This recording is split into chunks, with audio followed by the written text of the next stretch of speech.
The day my husband stood in court and claimed I was mentally unstable to take full custody of our daughter, he thought I would break down, but he didn't know I had already prepared for the moment he would lie. I'm Lauren. I'm 35, and I work as a paramedic in Denver, Colorado. My job has always been about staying calm under pressure, even when everything around me is falling apart. I just never imagined I'd need that skill in my own life. My husband Eric and I had been married for 9 years. We had a 6-year-old daughter, Chloe, who was the center of everything for me. My schedule was intense, long shifts, late nights, but every free moment I had was for her. Eric used to admire that. At least, that's what I thought.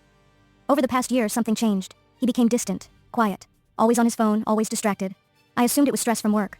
Until one night I came home early from a shift that got cancelled. The house was empty, but his laptop was open. I wasn't looking for anything, but I saw a message pop up, a name I didn't recognize, and a conversation that made everything clear.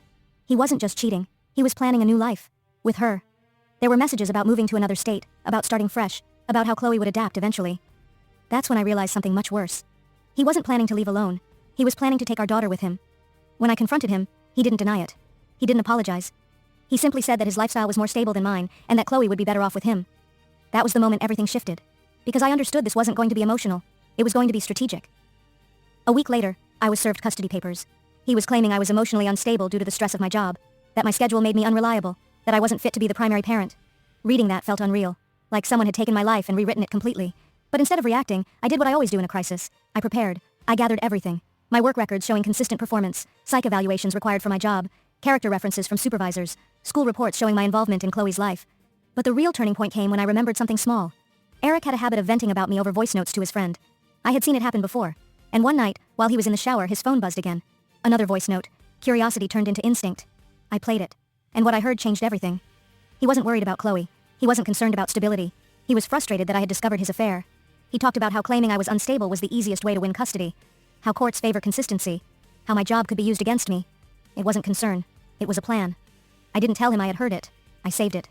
And I waited. The court hearing came faster than I expected. Eric walked in confident, composed, ready to present himself as the calm, stable parent.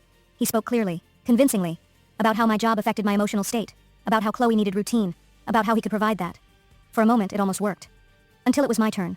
I didn't argue emotionally. I presented facts, my records, my schedule, my involvement. And then my lawyer introduced the voice recording. The room went silent. Every word he had spoken privately now existed publicly. His plan, his intent, his manipulation. The narrative he built collapsed instantly. The judge listened carefully, asked questions, reviewed everything. And when the decision came, it was clear. Primary custody was granted to me. Eric received limited visitation. But more than that, his credibility was damaged. Not by accusations, but by his own words. Today, Chloe and I still live in the same house. Our routine is different, but it's real. And I've learned something I'll never forget. The most dangerous lies are the ones told calmly, confidently, and with a plan. But the truth has one advantage they don't. It doesn't need to be rehearsed. It just needs the right moment to be heard.